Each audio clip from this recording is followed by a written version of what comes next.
제6장 선생님의 학창시절. 제1절 선생님의 어린 시절. 1. 선생님의 탄생.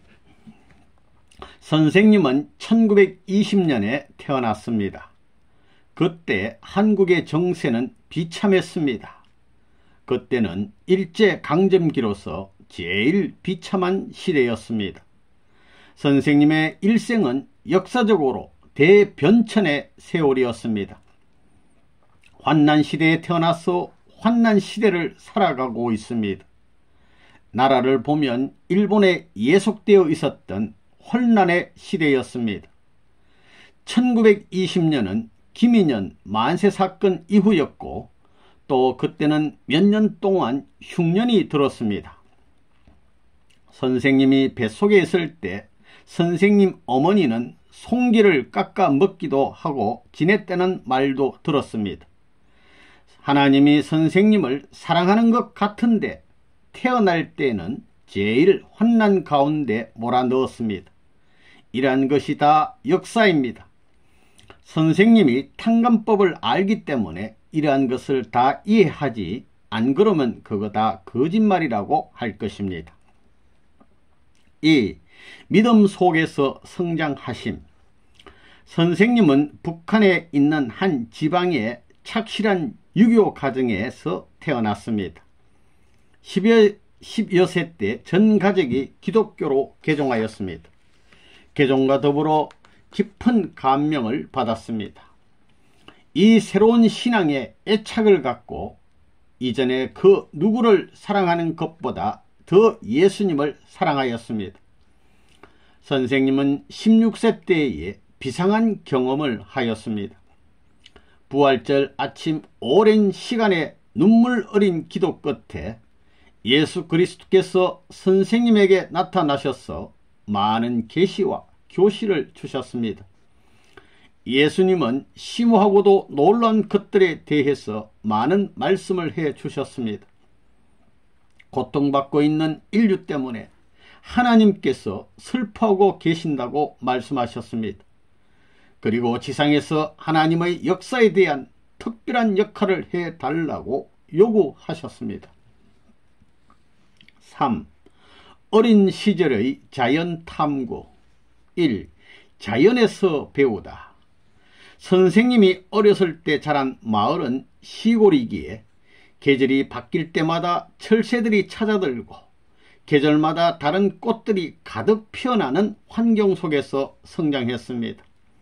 그때는 한국 어디를 가도 계절이 분명했고 계절이 바뀔 때마다 아름다운 자연을 만날 수가 있었습니다. 오늘의 서울은 하루 종일 걸어가도 자연과는 만날 수 없고 모두가 인위적인 경관뿐인 삭막한 도회지가 되어 있어 슬픔을 느끼기도 합니다. 이러한 도회지 환경 속에서 자란 사람은 정서가 메마르고 자연의 신비와 아름다움을 느낄 기회가 없어 난폭하거나 개인주의 성격을 만들기 쉽습니다. 자연과의 만남 속에서 많은 것을 배우고 깨닫는 것입니다. 선생님은 자연 속에서 많은 것을 배우고 익힐 수 있었습니다. 그 가운데서도 진실한 사랑이 어떤 것이며 행복이 어떤 것인가에 대해서도 나름대로 깨달았습니다.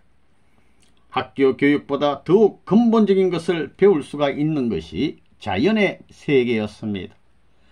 계절이 바뀌어 아름다운 새가 날아온 것을 발견하면 그 새를 쫓아다니면서 어떻게 둥지를 털고 어떤 모습으로 살고 있는가를 관찰했습니다.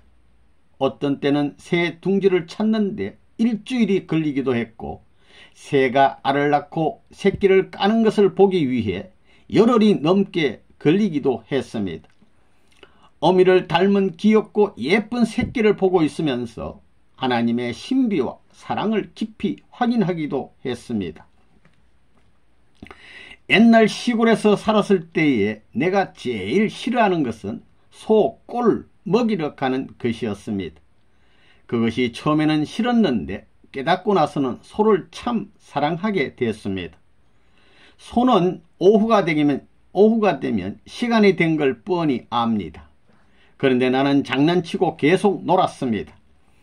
놀던 것을 끝내고 싶지 않아 그냥 집에 가기가 싫었습니다. 그래서 놀다 보니 1시간, 2시간이 지났습니다. 이래 놓으니 손은 벌판에 매여서 나를 모시러 올 주인이 어디 갔나 하고 기다리는 겁니다. 나 같으면 성을 내리고 밀고 차고 할 텐데 아무 말도 안 하고 그저 쳐다보는 겁니다. 그럴 때 참 군자 양반이다, 고맙다 속으로 그랬습니다. 그럴 때가 많았습니다. 그런 모습을 보고 먹여서 탕감복귀해야겠다고 생각하고는 그때부터 어둡도록 먹여주는 겁니다. 그런데 이 소가 배가 팽팽한데도 주인이 먹이니까 자꾸 먹는 겁니다. 밤을 새우더라도 먹습니다. 위가 많으니까 그렇습니다. 저금 통장이 많습니다. 그래서 선생님이 소에 대해 배운 것이 많습니다. 소는 따가운 온열 땡빛에 앉아서 땀을 뻘뻘 흘리면서 먼 산을 바라보고 명상하는 대왕님입니다. 그래서 세계 사람들이 호랑이 고기는 싫어해도 소고기는 좋아한다고 봅니다. 개고기도 싫어하고 고양이 고기도 싫어합니다. 칫솔도 소 뼈다귀로 만듭니다. 어디 꽁지 하나 버릴 것이 없고 뼈다귀 하나 버릴 것이 없습니다. 똥도 비료로 씁니다. 그래서 소가 좋긴 좋구만 하는 겁니다. 그거 필요한 것입니다. 이 자연을 통해서 정서적 인격 배양. 옛날 선생님 집에는 큰 밤나무가 있었습니다.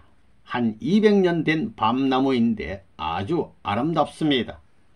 원숭이 때라서 그런지 나무에 잘 올라다녔습니다. 뚱뚱한 사람이 나무를 잘 올라다녔다는 겁니다. 나뭇가지가 휘어져 떨어지게 되면 다른 가지에 닿을 것을 생각하고는 뛰어내리기도 했습니다. 그렇게 다니면서 조그만 나무 지팡이를 하나 만들어 톡톡 밤송이를 따면 참 재미있습니다. 어떤 것은 밤송이가 쫙 벌어져 있습니다. 이걸 땅에 떨어뜨리지 않고 따는 겁니다. 잘못하면 밤알이 떨어집니다. 그 밤알을 땅에 떨어뜨리지 않고 따는 것이 얼마나 재미있는지 모릅니다. 기억이 생생합니다. 이것은 시골에서 자라지 않은 사람들은 모릅니다. 그리고 큰 아카시아 나무가 있는데 거기에는 까치 둥지가 몇 개 있어서 사철 언제나 까치가 지족입니다. 큰 나무에는 틀림없이 까치 둥지가 몇 개 있습니다. 까치는 길조라고 합니다. 까치가 깍깍깍 하면 무슨 소식이 온다고 하는데 우리 집에 문에 들어서면 매일 아침에도 깍깍 밤에도 깍깍 하는 것입니다. 그런 까치 둥지가 있는 나무에 순식간에 올라가는 겁니다. 자꾸 올라다니니까 나중에는 후다닥 올라가는 겁니다.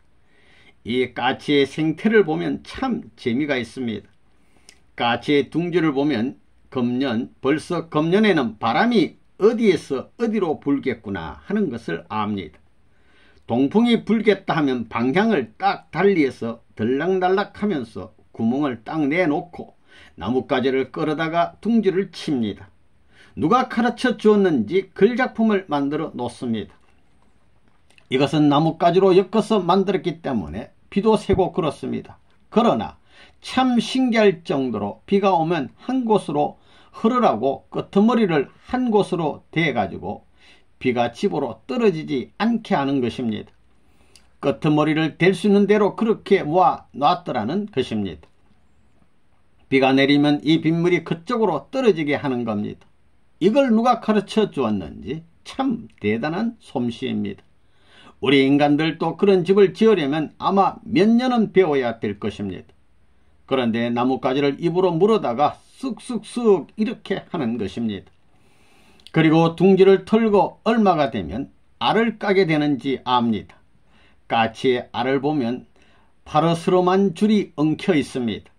알랑알랑한 줄이 있어서 아주 예쁩니다. 알의 크기는 계란의 한 4분의 1 정도 됩니다. 알을 낳기 전에는 나무에 아무리 올라가도 울지 않습니다. 그러나 알을 낳고는 희한한 일이 벌어집니다. 알을 낳을 때 올라가면 이 까치가 동네방네 야단을 칩니다.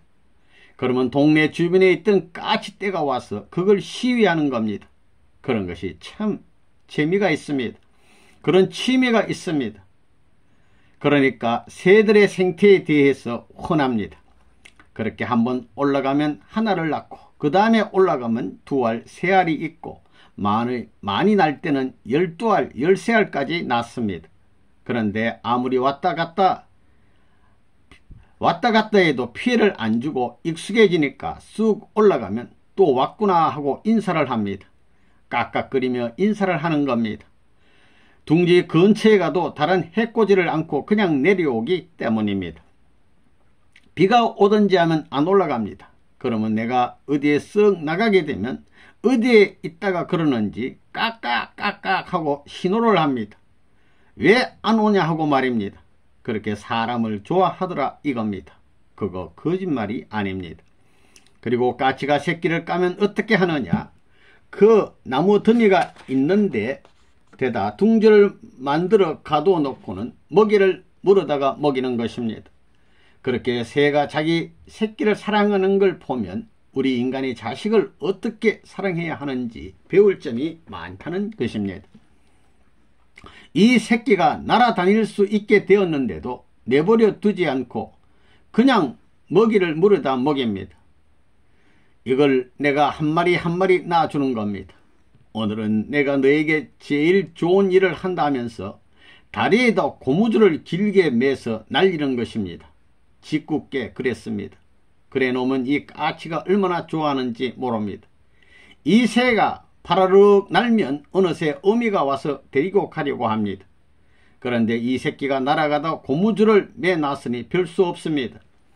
이런 노름을 몇 번 하다가 불쌍해서 그냥 날려 보내주면 어미가 새끼를 안내해서 보이지 않는 숲속의 큰 노간주 나무에 옮겨 놓습니다. 그런저런 세계를 보게 되면 다 사랑의 정서를 중심 삼고 움직인다는 사실을 안다는 것입니다. 어미하면 암놈, 아비하면 쑥놈인데 그 새가 새끼를 잃어버리면 그 새의 심정은 인간 세계의 부모 심정과 마찬가지입니다. 도리어 요즘 세상에 인간이 부끄러울 정도입니다. 이렇게 볼 때 모든 정서가 어디서 나왔겠느냐 이겁니다. 어미라면 모든 새끼를 사랑할 줄 압니다. 그것을 어디에서 그렇게 배운 것입니까? 새끼를 보호하는 걸 보면 기가 막히다는 것입니다.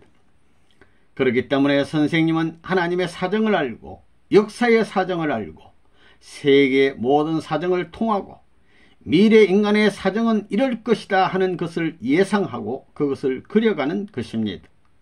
그런 면이 다르지 그 외에 다른 것이 없다는 것입니다. 학식이 높다고 자랑할 것이 못됩니다. 돈이 많다고 자랑할 것이 못됩니다. 그 사람의 마음에 도사리고 있는 정서적인 인격이 얼마만큼 크냐 하는 것이 문제가 되는 것입니다. 3. 선생님의 자연에 대한 호기심. 선생님은 다방면의 소질이 있습니다. 무엇이든지 못하는 것이 없습니다. 운동을 하나 뭘 하나 소질이 많습니다. 그 대신 성격이 고약하여 한번 손에 붙들면 머리가 깨지든 목이 뽑아지든 끝까지 해보는 것입니다. 선생님은 동네에서 아무도 못 올라갔던 제일 높은 나무도 올라가고야 말았습니다. 밤잠을 안 자고 밤인데도 그 길을 올라가는 겁니다. 어떤 때는 올라가다 떨어지면서 가지를 붙들고 대롱대롱 매달려 있기도 했습니다. 또 근처에 못이 있으면 그 연못에는 무슨 고기가 있는가 하고 전부 다 잡아보는 것입니다. 큰 놈을 잡겠다고 하면 1년 12달이라도 낚시질을 하는 것입니다. 선생님은 그런 성질입니다. 그렇기 때문에 한번 무엇을 붙들었다 하면 죽지 않으면 그 일은 해결이 납니다. 또 눈만 오면 잠을 안 자고 쪽제비 사냥을 나가는 겁니다. 그저 배고픈 줄도 모르고 몇백 리길을 돌아다니는 겁니다. 그러니까 우리 어머니가 상당히 고생을 많이 했습니다. 내가 지독한 사람입니다. 10대가 되면서부터 어머니 아버지를 딱 쥐고 컨트롤했습니다. 그만했기 때문에 내가 이 일을 할 수 있는 겁니다. 잘못했다가는 걸려 들어가는데 그 뿌레기에 어머니 아버지가 항복 안 하고는 안 된다 이겁니다. 양보 안 합니다. 뼈가 부러져도 양보는 안 합니다. 죽어도 양보를 안 한다는 것입니다. 우리가 양봉도 많이 했지만 아카시아 꿀이 참 맛있습니다. 이 아카시아 꽃에 벌이 앉아가지고는 머리를 쳐박고 들이먹을 때는 앞발 뒷발로 버티고 꽁무니는 아래에다 받치고 들이빨아대는 겁니다. 그럴 때 핀셋으로 꽁무니를 잡아당기면 꽁무니가 떨어지더라도 안 놓습니다. 몸뚱이가 떨어지도록 당기는 녀석도 지독하지만 그 맛을 알고 못 놓는 놈이 더 지독하다는 것입니다. 그걸 보고 이거 나도 배웠다. 나도 요렇게 해야 되겠다 했습니다. 깨구리라는 깨구리, 새라는 새는 내가 안 잡아본 게 없습니다. 내가 처음 보는 새가 있으면 안 잡으면 안 됩니다. 모르면 잠을 못 잡니다. 새들이 물 먹는 곳이 있습니다. 새가 물 먹는 곳을 알아서 거기에 나뭇가지만 딱 하나 놓으면 틀림없이 백발백중 잡습니다. 새는 땅에 앉는 것보다도 돌멩이에 앉는 것보다도 나뭇가지에 잘 앉습니다. 그걸 알아서 물 위에다 가지를 하나 따서 내려앉을 곳에 놓으면 틀림없이 앉는 겁니다. 그것은 틀림없이 잡는 겁니다. 말총으로 올무를 하나 만들어 놓으면 3번만 왔다 갔다 하면 딱 모가지가 걸립니다. 내가 이런 말을 왜 하느냐? 여러분이 청춘 시절에 할 것 다 하고 가꿀 것 다 가꾸고 놀 것 다 놀고 재미있는 것 다 보고 그래서는 안 된다는 것입니다. 그런 노름 하다가는 떨어지기 일수고 못 가기가 일수라는 말입니다. 4. 자연에 대한 새로운 자세. 선생님은 어렸을 때 아름다운 새를 보면 그 새에 대해 깊은 관심을 가졌습니다. 그 새가 무엇을 먹고 사는지, 어디에 둥지를 짓고 새끼를 까는지 관심이 많았습니다. 이러한 것을 며칠이 걸리더라도 샅샅이 뒤져 기어이 알아내고야 말았습니다.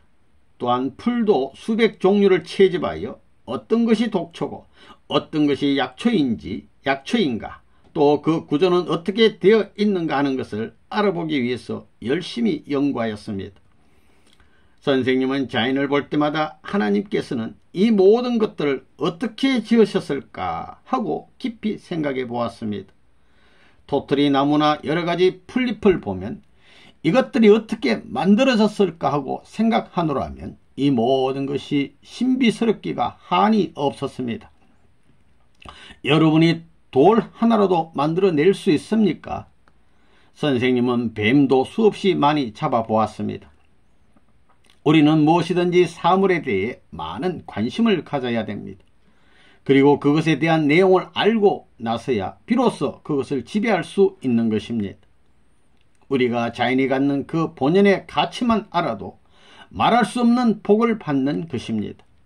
그렇게 되면 결국 자연이 나를 중심으로 하여 만들어졌다는 사실을 알게 됩니다. 그러나 사람들은 그러한 사실을 모릅니다. 자연을 볼 줄 모르는 것입니다. 자연은 참으로 신비롭습니다. 우리가 이러한 것을 알면 바람 소리도 훌륭한 음악으로 들립니다. 그리고 우리의 신앙생활에도 큰 도움이 됩니다. 우리의 몸과 제일 가까운 것이 자연입니다. 그러기에 우리는 탄식하는 자연의 소원을 풀어주어야 됩니다. 산을 사랑할 수 있는 사람이라야 높은 것을 추앙할 수 있습니다. 그런 의미에서 공자, 석가, 예수님은 모두 산을 사랑한 분들이었습니다. 선생님은 명성지에 가면 그것이 하늘의 운세를 중심하고 얼마만큼의 가치가 있는가 하는 입장에서 바라봅니다. 그리고 그것을 하늘의 운세와 연결되게 합니다. 그래서 통일교회의 초창기에는 산으로 많이 돌아다녔습니다. 한 나라의 산과 땅과 물을 보면 그 나라의 민족성을 알 수 있습니다. 우리나라의 물은 어디에 가서 마셔도 옥수입니다. 우리는 자연에 대한 복귀를 먼저 이루어 놓아야 합니다. 우리는 외국에 나가기 전에 우리나라 자연을 깊이 사랑해 주어야 합니다. 자기가 태어난 땅을 사랑할 줄 아는 사람이 자기의 몸도 사랑할 줄 압니다. 자기의 몸을 사랑할 줄 아는 사람이 자기의 마음을 사랑하는 사람이요, 자기의 마음을 사랑하는 사람이 하나님을 사랑하는 사람입니다. 그러므로 이러한 사람은 망하지 않습니다. 이러한 사람은 하늘도 놓칠 수가 없습니다. 칠 수가 없습니다. 우리는 나이아가라 폭포보다도 자기가 태어난 이 땅을 더욱 사랑해야 합니다. 자연이 하나님의 섭리 노정에서 얼마나 많은 사람들을 위로했던가 하는 사실을 알아야 됩니다. 4. 선생님의 소학교 시절. 학교에 가면 전부 일본말을 배워야 했습니다. 카타카나, 히라카나를 공부하던 것이 엊그제 같습니다. 그걸 하루 저녁에 다 외워버렸습니다. 학교에 가보니까 3학년, 4학년, 5학년 애들이 일본말을 하는데 선생님은 못했습니다. 그때 나이가 들어서 갔기 때문에 키가 컸습니다. 그런데도 일본말을 한마디도 못했습니다. 그때 그 거북함이란 느끼지 못한 사람은 모릅니다. 그래서 벼락같이 1학년, 2학년, 3학년, 4학년의 모든 책을 보름 만에 다 외워버렸습니다. 그리고 나니까 귀가 트이더라 이겁니다. 선생님이 공부할 때는 벼락같이 공부했습니다. 몇 년 동안에 하는 것을 순식간에 해치웠습니다. 선생님 고향은 북한입니다. 평안북도 정주읍에서 한 8km 거리에 있는 농촌이었습니다. 호롱불을 켜놓고 공부하던 것이 엊그제 같습니다. 2시, 3시까지 밤을 새워 공부하면 어머니 아버지는 이야 잠자라, 몸이 너무 약해지면 안 된다 이랬습니다. 늘 그랬습니다. 그때 내가 제일 친구로 가까이 했던 것이 밤벌레들입니다. 여름철엔 밤벌레를 친구로 했습니다. 시골 밤은 참 고요합니다. 벌레들이 고요한 달밤에 우는 소리는 아주 신비롭습니다. 그리고 산으로 들로 돌아다니던 것이 엊그제 같습니다. 선생님은 소학교에 다닐 때부터 교장 선생님의 행동을 보고 나는 이렇게 살아야겠다 생각하고 훈련을 끊이지 않고 했습니다. 소학교 졸업식 때 답사 시간이 있습니다. 그런 때는 누군가가 졸업생을 대표해서 답사를 하게 마련입니다. 그때 선생님이 마지막으로 단상에 올라가 호소했던 것을 지금도 기억하고 있습니다. 거기에는 경찰서장, 군수, 교장 선생님 등 지방 유지들이 모두 모여 있었습니다. 선생님은 그런 자리를 바라고 있었습니다. 그래서 당당하게 단상으로 올라갔습니다. 그리고 하고 싶은 말이 있다고 하면서 소년시대의 교육에 대한 비판과 지금까지의 학교 선생님에 대한 관을 말했는데 그것이 큰 문제가 되었습니다. 소학교를 졸업하는 학생이 그런 말을 할 줄은 아무도 생각하지 못했습니다. 그래서 선생님은 그때부터 딱지가 붙여졌습니다. 선생님은 머리가 나쁘지 않습니다. 소학교 6학년 때 책 280페이지를 하루 저녁에 외운 기록을 가지고 있습니다. 그런 머리를 가지고 있는 사람입니다. 정신만 집중하는 날에는 한 번 보면 압니다.